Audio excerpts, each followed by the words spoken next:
There we are.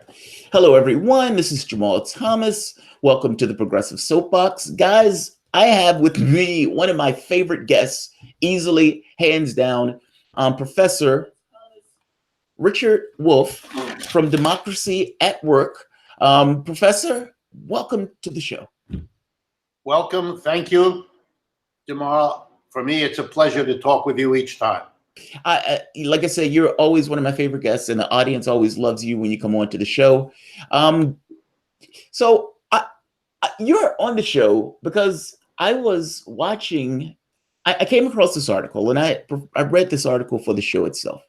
And my audience, I was not alone in being enamored with this, or let's say shocked by this.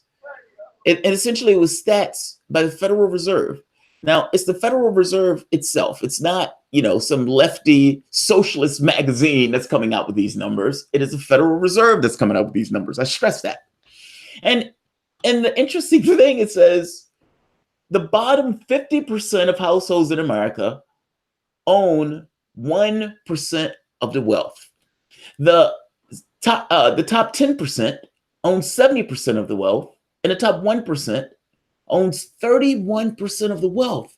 And, when you think of wealth, that's not just wealth, that's also power, that's political influence. But the thing is, 50% of the population, the cooks, the cleaners, the haberdashers, the people who literally make this society work, own 1% of the wealth. How does that happen? And I'm asking you this because you have an interesting perspective on this. You have you're a Marxist. Well, to be honest, you have a economics education in the top schools, in this country, but also you have an added education of a Marxist perspective of this. And I think that is probably one of the most informed perspectives, because I find that Marxism has a really good way of analyzing capitalism. How do you explain this? Well, the first thing is to say that things have been like this pretty much the history of the capitalist economic system that we live under. Sometimes when people get angry enough and upset enough about the inequality whose numbers you just provided, there is a movement backwards, and in other words, away from the gross inequality to at least less inequality. Let me interrupt just for 1 second. Even if people they look at this and they say, look, it's a capitalistic system. We're in the system. And for the most part, people do relatively decent in this system. Even if they look at it that way. I mean, even if you look at it from the standpoint of people play by the rules within the context of a system. When you look at this, don't you at least say a system shouldn't appropriate it this way? Like, yes, these people play by the rules. These people got $1 billion within the context of the system. But why do you have a system that appropriates wealth in this way? Why don't they see it that way? I mean, we see it that way. How do they miss that? I guess that's what I'm getting at. Yeah, I think they're sitting in the pretty place. They're getting the disproportionate amount, and they don't want anyone to mess with that. So they have a vested interest, the people at the top, to do everything in their power, and they have a lot of power, to use their enormous wealth to preserve it, to protect it. And one of the ways you do that is you convince the mass of people either that there isn't the inequality that there obviously is, or if you can't do that, that you convince them that that inequality is somehow reasonable, is somehow appropriate, is somehow just. That takes a lot of work. You need a lot of professors, a lot of teachers, a lot of politicians, a lot of ministers and priests and rabbis to keep hammering that at the people, because it is so opposite to what they can actually see all around them. We all know which part of town the rich people live, and we all know in which part of town the poor people live. And we all know where the in-between, we all know. There's no mystery about it. So either you deny it to yourself, a lot of Americans do that. When you point out those numbers, the reason a lot of Americans are shocked is because they have been denying to themselves what some part of them really does know. But the other part of the story is the rationalization, the justification, the attempt for those who now see how unequal things are, the attempt is made to justify it. Look, in the history of the human race, pharaohs, 1,000 years ago in Egypt, they explained why they were billionaires of their time and everybody else was poor by saying that the God they believed in wanted it that way. Okay, if you can get a mass of people to believe that, you're safe, you're home free. And they spent a lot of money on a lot of temples and a lot of people dressed in very impressive robes telling everybody that that's what God wanted. And there are still people, by the way, who believe that, who think that it's not their job to question or change whatever they find around themselves, because if it wasn't supposed to be that way, well, then God would have done something about it long ago. So, in economics curriculums, we tell a different kind of story, although our function is very similar to those in the religious outfits. We give people, our students, the idea that the rich people are rich because of something extraordinary they did, or some contribution to our well-being they made, or some invention they came up with. Very enormous effort to make it seem as though the people who are super rich deserve it.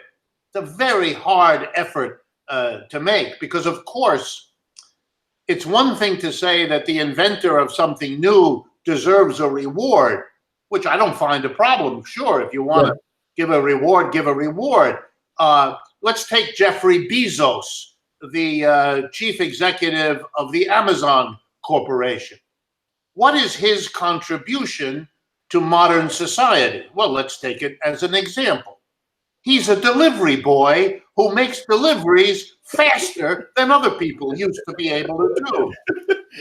I'm very impressed. I appreciate fast delivery, and I appreciate that Jeffrey Bezos worked out a way to deliver junk to my house faster than other people used to do it.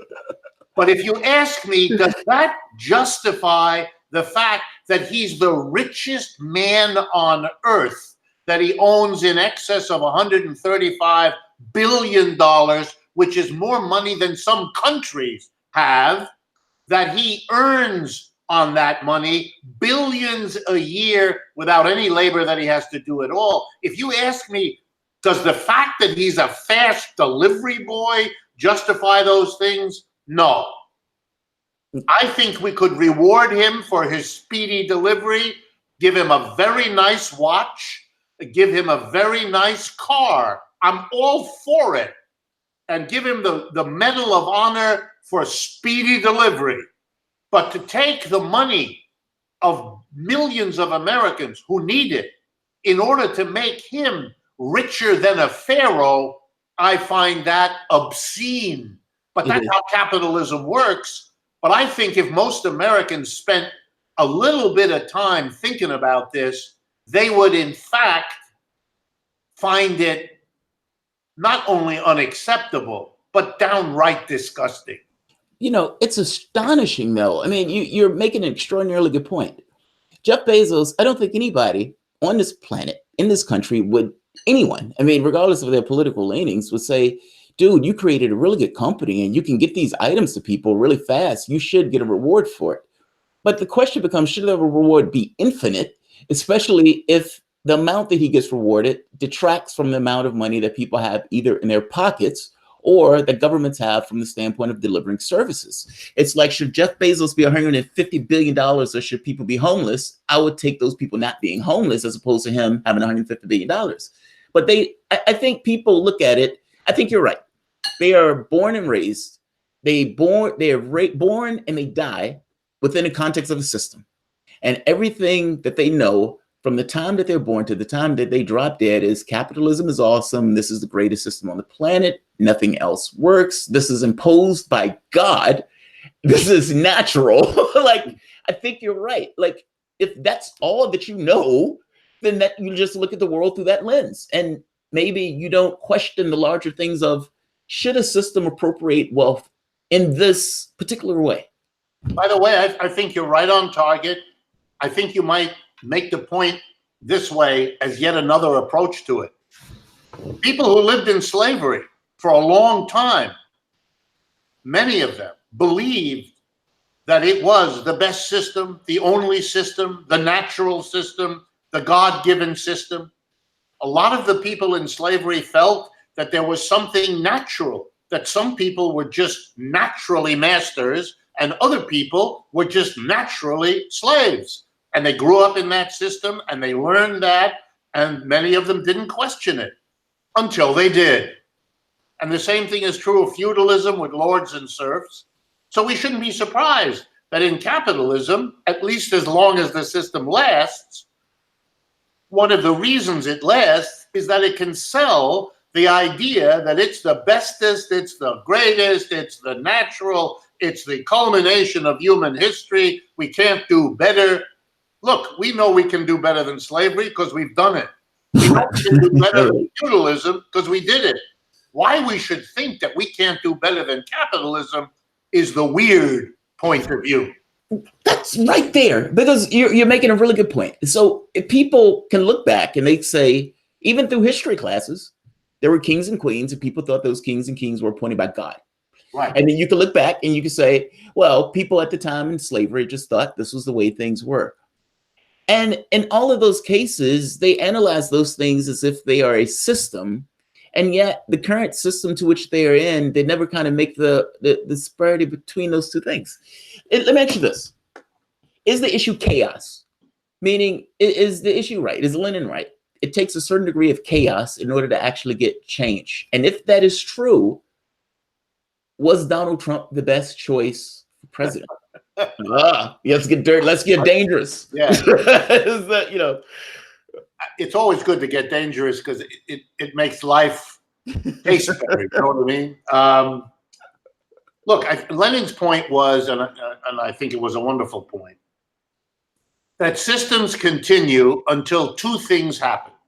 Number one, the system begins to break down. It can't solve its problems. And number two, that the people who run the system appear to the majority to be unable to fix it, unable to correct the breakdown, to correct it. So let me give you an example. In 2008, global capitalism crashed. We had depression. It lasted at least, depending on how you count, from middle 2007 to 2010. And for many of us, it isn't over yet. Yeah.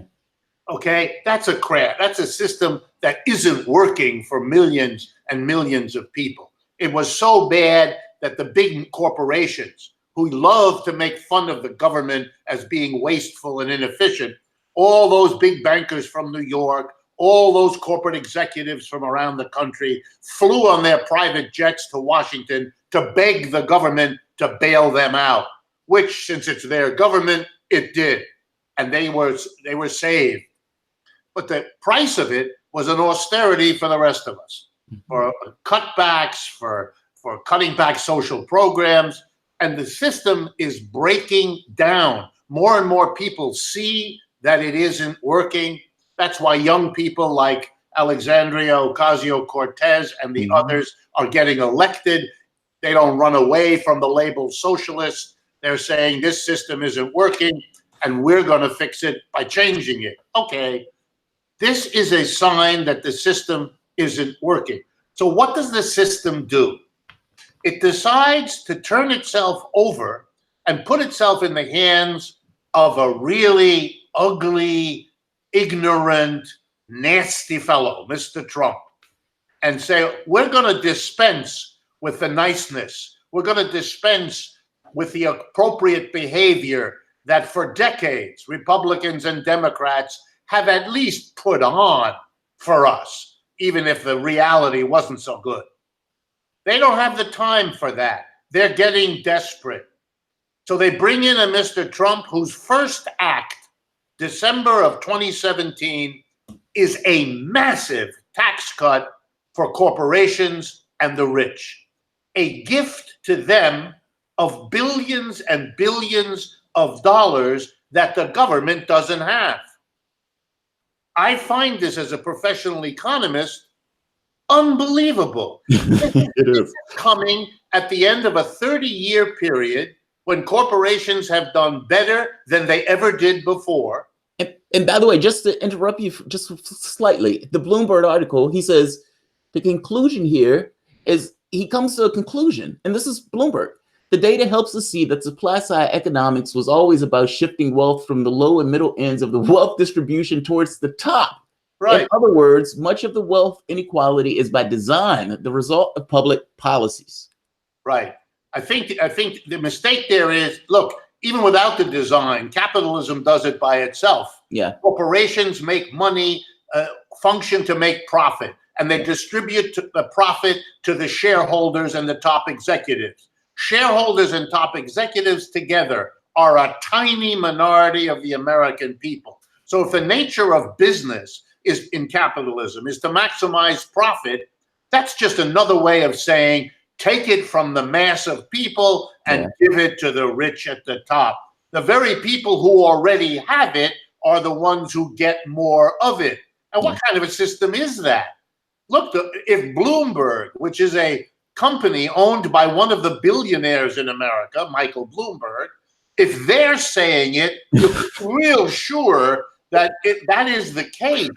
So the only interesting thing is, why do the mass of people accept this? Why do the mass of people allow it?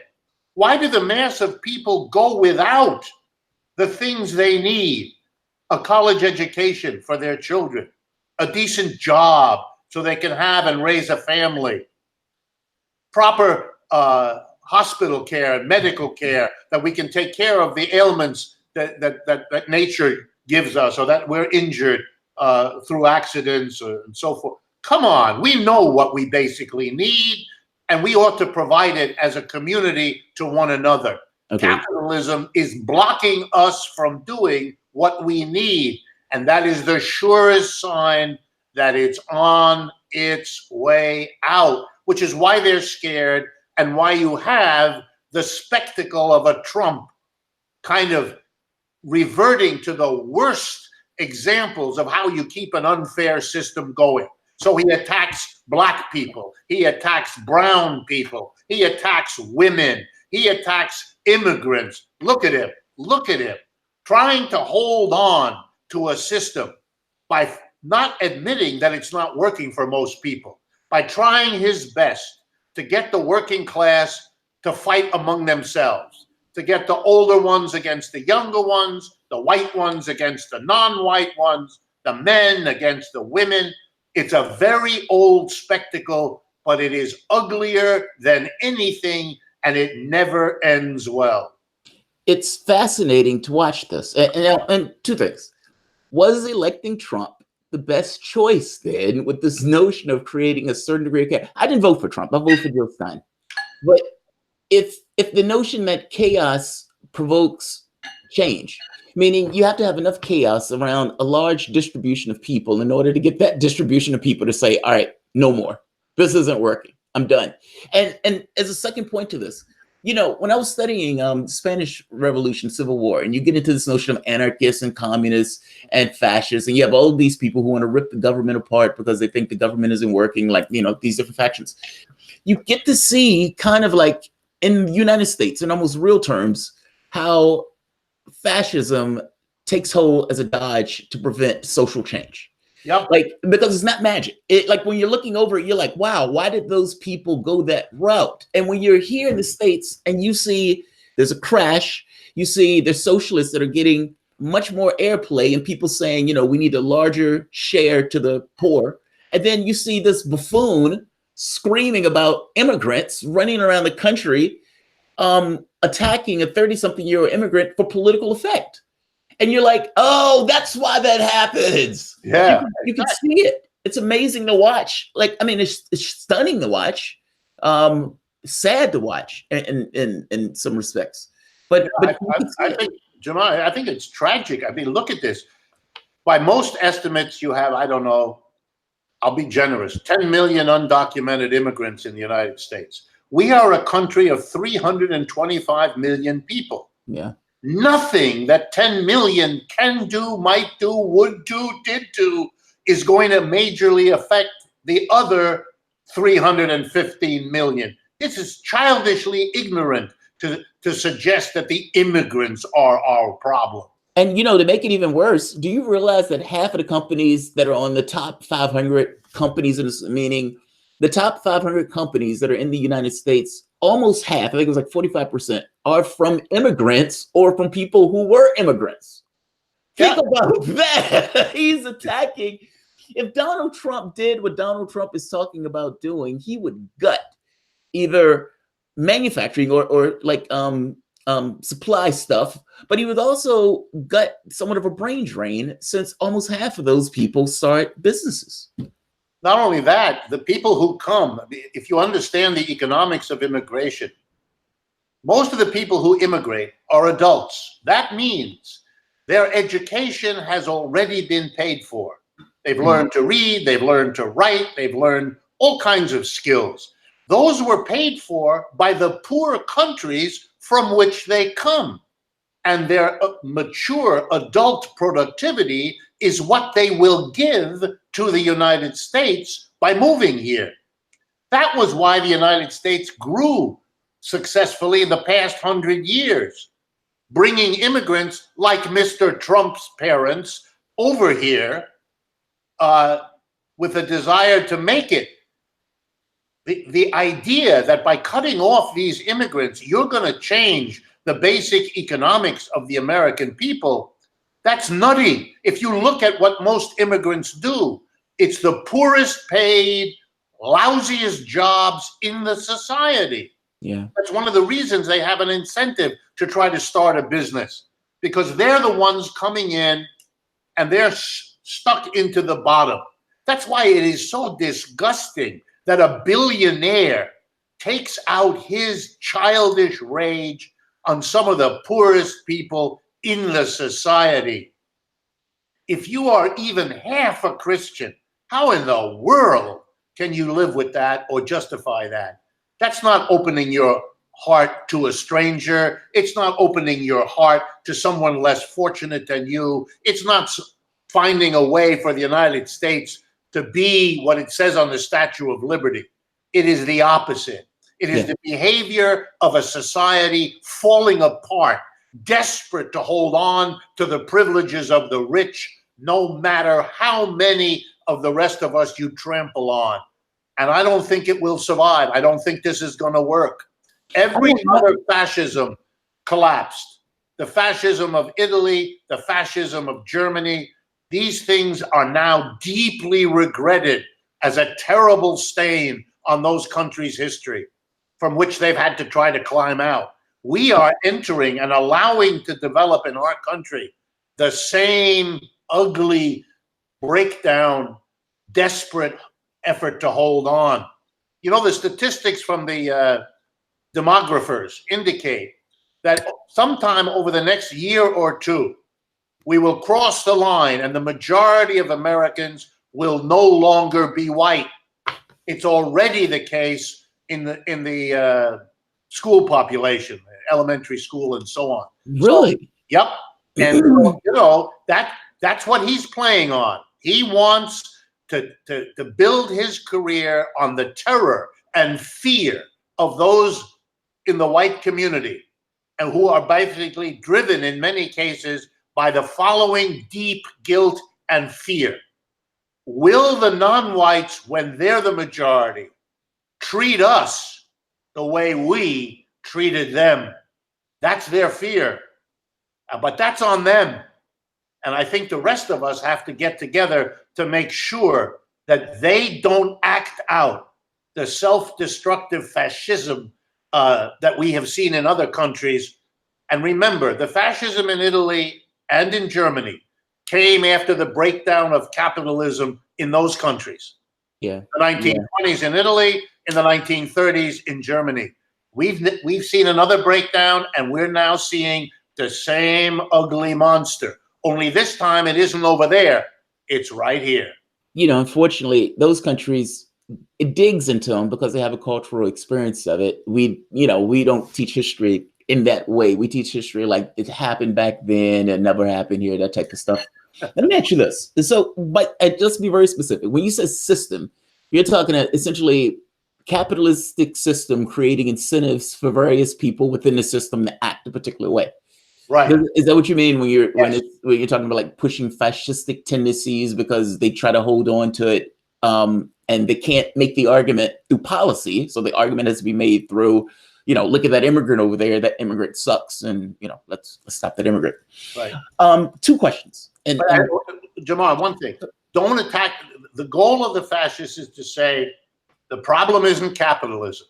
The problem isn't that you have a small number of people who are executives and members of boards of directors of corporations who make the system work for them. No. That's not the problem. The problem is something completely different. Immigrants, or people with a different skin color, or women, or nasty foreigners who don't trade with us in a fair way. Get people's anger, justified anger, because the system isn't working for them. But get that anger focused anywhere else but on the system. Watch Mr. Trump. This week it's Iranians, next week it's Chinese, next week it's Central American immigrants, next week it's American African Americans, and on and on. He has a list of bad guys. You're supposed to focus on them, be upset by them, just so you don't criticize the system when it is the system that is the problem. Look, capitalism is a system that divides people into a small number who own and operate the businesses of this country and a huge number who work in those businesses. But because the huge number only work in them and the small number own and control them, guess what? The small number, the owners, the shareholders, the big executives, they run the system for them. Yeah. They don't run it for us. We're excluded from running the businesses because that's the way they want it. They want it to work for them. That's your fundamental problem. That's why capitalism is the obstacle. If you want an economic system to serve the people, guess what? You got to put the people in charge.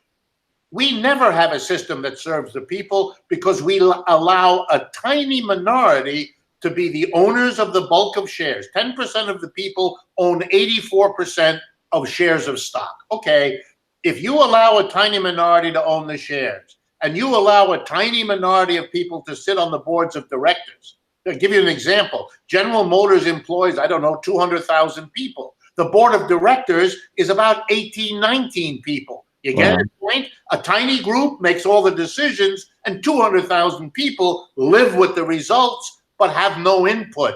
That's not democracy. That is like a kingdom, only instead of it being in the society as a whole, we got the king inside the workplace telling us all what to do. We got rid of kings. We got rid of kings outside the enterprise. It's long overdue to get rid of them inside. Yeah, it's like these incremental changes in the standpoint of the system, but nobody really kind of stands back and say, hey, is this fair? I mean, because you're right. All incentives in that process is for those 19 people to do and make decisions that are in their best interest. Absolutely. That's why they're there. Yeah. It would be weird otherwise. And yet when you kind of make that point, they're like, oh, how dare you? How dare you besmirch my reputation and say that I would, try to maximize my profit at the expense of all of these other people. They're shocked by it. Which, by the way, is what they're paid to do. It is what they're paid to do. Maximize their profit. That's their job. That's the system. That's right. And if they didn't maximize the profit, the board of directors would fire the CEO. That happens from time to time. His job, occasionally it's a her, but his job is to maximize profit. That's the way the system works. But that's why the majority of people recently answered a questionnaire, I believe from the Federal Reserve, that if you had a sudden expense that you weren't prepared for $400, your car broke down or you had some illness, 40% of the American people said, I don't have $400. I would have to either eat less or move out of my apartment or sell something I own to cover a $400 sudden expense. bill. And if you raised it, they asked, what about if it were $1,000? Then 2/3 of Americans could not come up with that money. At the same time, Mr. Bezos got his $150 billion. And let me remind everyone, if you have $150 billion, what you're mostly going to do is lend that to the United States government, because that's the safest way to hold your money. They will pay you for that 3% a year interest. I just got to check this. Sorry. No, you're okay. You're okay. Just give me a moment. No, you're fine. You're fine. You're fine. Hello. You're fine. No, he's fine. It's live television. And if I'm being honest, what I was supposed to. Sorry. Let me just finish this with Jeff Bezos, if you don't mind. No. You're fine. You're fine. Finish with Bezos. If you have $150 billion and you lend it to the government, you buy treasury bonds, it's called. They will pay you 3%. Let's do the arithmetic. 3% of $150 billion, that's $4.5 billion a year that Uncle Sam sends you. Okay? This works out, but you're getting, ready? It's really important now, something on the order of $15 million of interest every day. Wow. 7 days a week. You understand? That's Mr. Bezos does not buy lottery tickets because he doesn't need them. He wins the lottery every day in any case, and he doesn't have to shell out a buck for the lottery ticket. That's why he's becoming richer and richer and capitalism works this way. This man doesn't need $12, $15 million a day. Lots of Americans, the citizens he claims to feel some feeling for, they need it for their kids' education, for their health care, for their transportation, for decent housing, you name it. But he doesn't give it to them. And this system doesn't take it from him. It allows him, and by the way, he gets the $15 million a day, whether he does a lick of work or not. It's interest paid to him by Uncle Sam. And now the best part. Where does Uncle Sam get $15 million a day to give to the richest man on this planet? He gets it, Uncle Sam does, by taxing you and me. We pay extra for the gas in our car, for the alcohol in our beer, on our income tax. We pay extra to ship the taxes to Washington, which it turns around and pays out to Jeffrey Bezos to the tune of $15 million a day. The people that are watching this show, you've got to understand, you're being taken. You're being taken to the cleaners. You're being taken to the woodshed. You're being ripped off by a system that has long ago lost any claim to your loyalty or your support. Three rapid fire questions. The Green New Deal. Is the Green New Deal this kind of new capitalistic expansion? You know, it's like capitalism trying to find a way to extend itself as opposed to, it hit the skids. 2, will it collapse? And if it collapses, what does that look like? Meaning, what does it look like in real terms? I mean, it's one thing to say it falls apart, but what does it look like if it does fall apart? And last, this question is more about you per se. I would imagine you come on these shows all the time and people ask you all sorts of questions about all sorts of things. If you needed to get something across and you got the opportunity to explain to the American public, you are being had. This is a system, and you should look at it as a system. This is not imposed by God. If you needed to make that argument in a succinct way to try to get it across to them that you can look at this as a system and it can be changed, what's that argument if you got the opportunity to do it? And by the way, last one, you still haven't answered. Was Trump the right answer? Let's put it this way.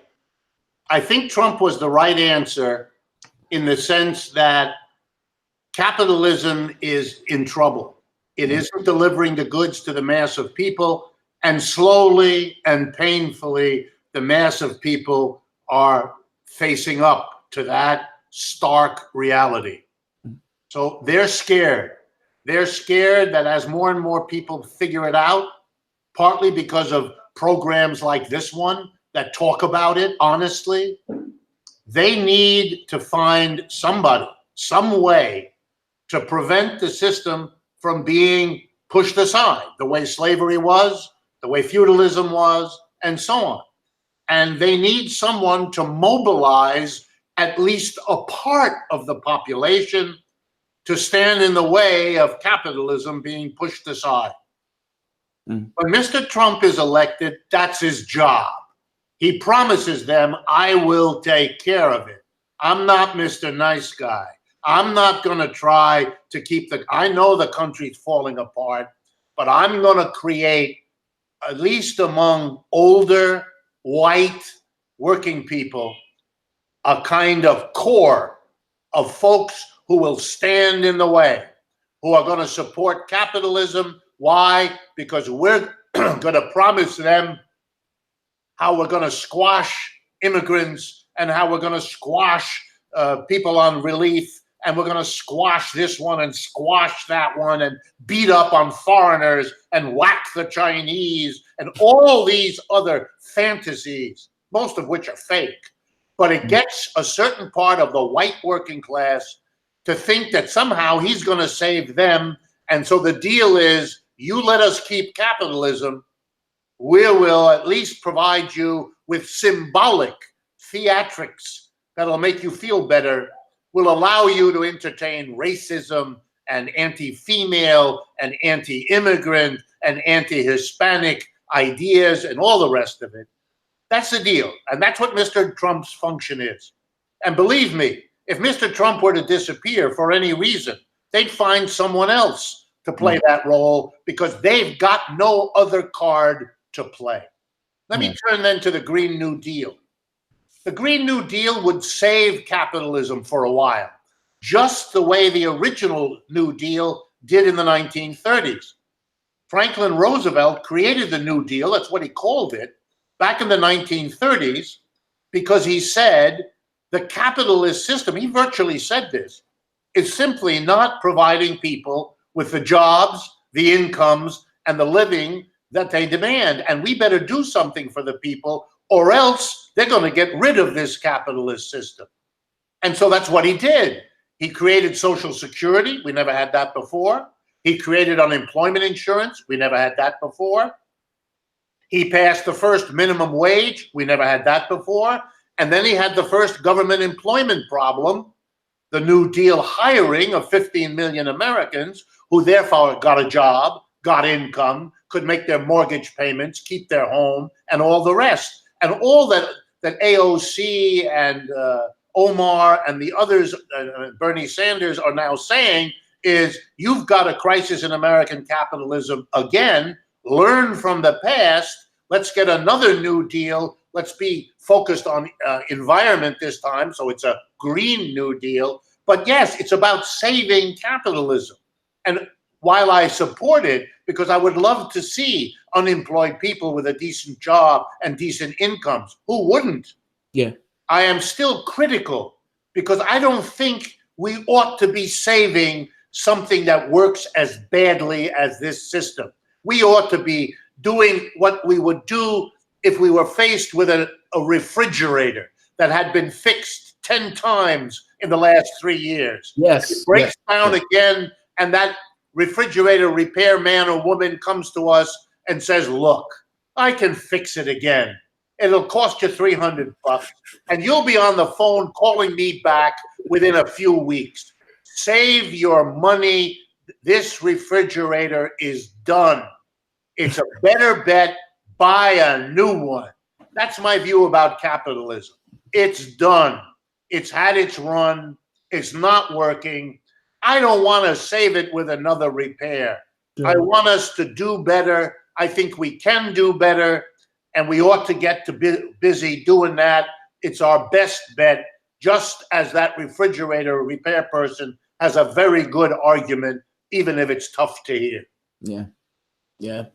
And the last question, if you needed, people bring you on the show all the time. I know you've been all over the world at this point, and I know you've been getting a lot more business. Not in business, I just mean a lot more interest. I mean, even going to Fox News to talk to Varney, having that argument. If you had to get something across to the public itself, not somebody asking you, more so that if you, I would imagine, had the opportunity to just, I don't know, all cameras were on you, all 300 million people were looking at you, and you just tried to get across like, look, you are being had. This is a system. The system needs to be changed. You're being screwed over. How do you get that across? And I know you look at this somewhat from a Marxist way, even if you had to explain it in those terms. How do you do so? What would you say? I would say the same thing you and I have been talking about for the last, whatever it is, half an hour or so. In other words, there's no magic formula here. You just have to sit down and explain it. I could start, for example, with the same numbers you started with today, the Federal Reserve data on the inequality, the stupefying inequality. I could start with that. And I could explain to people how it is that capitalism constantly produces this kind of inequality. I could use the example of Jeffrey Bezos and show how this inequality literally builds on itself. This man who has 150 billion is getting an additional 12 to 15 million dollars a day. You aren't. And so the distance between him and you is getting bigger. And with that amount of money, he can buy every politician that's for sale. Yeah. And let me assure you, that's most of them. So he knows how to keep his money because he makes sure that the politicians are in his pocket. Just like in the old mafia movies, they made sure the judge was in their pocket. The mafia didn't invent this behavior. The reason we like mafia movies is we know it's not just about the mafia, it's about the way business is run in this society and always has been. We're just not allowed to say it about business, but we're allowed to say it about Italian crime families, which is an insult to the Italians anyway, and they're rightly insulted by it because it's really a metaphor. Anyway, I would talk about the things you're talking about, which means what I would say to you, Jamar, is what we're doing, me and my opportunities, you and yours, that's what's going to change this country. People are going to think about the issues you raise. And yeah, you could raise it maybe better this way or that. I could raise it better this way. But I don't want to worry about that. The most important thing is to get out there and say it. Get out there and distribute it. Let people engage with these ideas. And that's why, by the way, to be honest to you, that's why I'm on your program. I want to help you do this. If my being here helps build your program, that's my reward. Oh, thank you. I appreciate it. And I appreciate that you're doing this, taking your time and your ingenuity to create these questions and build this program and have this wonderful new backdrop that you have behind you. And thanks again to your wife because she made the contribution of doing that. You know, that's and it's happening. You should take comfort, as I do. The invitations are greater and greater. The opportunities are greater and greater. I've been on Fox News now repeatedly. That never happened before. Things are changing. I wish they change faster, but you and I are part of that, and it's for us, that is a very, very good situation. Professor Wolff, Democracy at Work. Dude, I really appreciate you coming on the show. You have no idea. I've watched you for years. So having the opportunity to have you on is amazing. So thank you very much. I'm glad to be here, and let's wait a little while and then let's do it again. Absolutely. Absolutely. You have a good one. All right, guys, I'm going to end this here. If you guys enjoy the content, please feel free to share, like, subscribe. You can always support through PayPal or Patreon. Thanks all. Bye-bye.